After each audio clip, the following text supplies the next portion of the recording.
Assalamu alaikum jama'a, sunana Ai Zango, ɗaya daga cikin mawaka kuma jarumai masu shirya fina-finan Hausa na masana'antar Kannywood.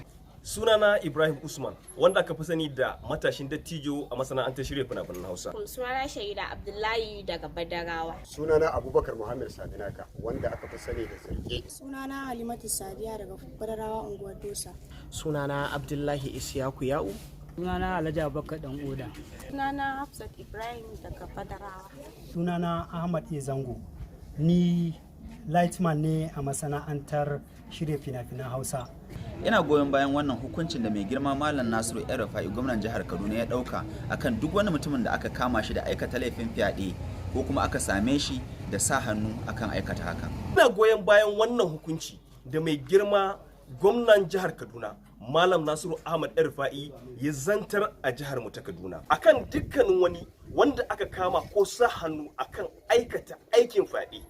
Ina goyon baya 100% akan hukuncin da Malam Nasiru El-Rufai gwamna ya yanke akan duk wanda aka same shi da hannu a yin ma 'yan mata ko yara ƙanana fyaɗe. Muna goyon baya da jin daɗi da irin hukuncin da mai girma gwamnan jihar Kaduna wato Nasiru El-Rufai suka yanke akan masu yi wa yara fyaɗe. Ina goyon bayan wannan hukuncin da mai girma Malam Nasiru El-Rufai ya dauka kan dukkanin wani wanda aka same shi da sa hannu akan harkar fyaɗe. Akwai hukunci da gwamnan mu ya yanke akan harka ta fyaɗe. Lalle wannan abu ne wanda za mu goyi baya ko in ce muna goyon baya. Wannan hukunci da mai girma gwamna Malam Nasiru El-Rufai ya dauka akan maganar fyaɗe. Gaskiya mun yi farin ciki. Ina goyon bayan wannan hukunci da mai girma Nasiru El-Rufai ya dauka. Ina goyon bayan wannan hukunci da mai girma gwamna Malam Nasiru El-Rufai ya dauka akan dukkanin wani wanda aka same shi da sa hannu akan harkan fyaɗe. Ina kira ga iyayen yara maza da mata da ku sa ido sosai akan shige da ficen 'ya'yanku. A duk lokacin da kuka aike su idan suka dawo ku tabbatar sun dawo lafiya lau kamar yadda kuka aike su. Sa'annan kuma ina kira ga iyaye musamman mata da ku kula da shige da ficen 'ya'yanmu a duk lokacin da kai ko da makaranta ne suka dawo a tabbatar da an bincike su kuma sun dawo lafiya.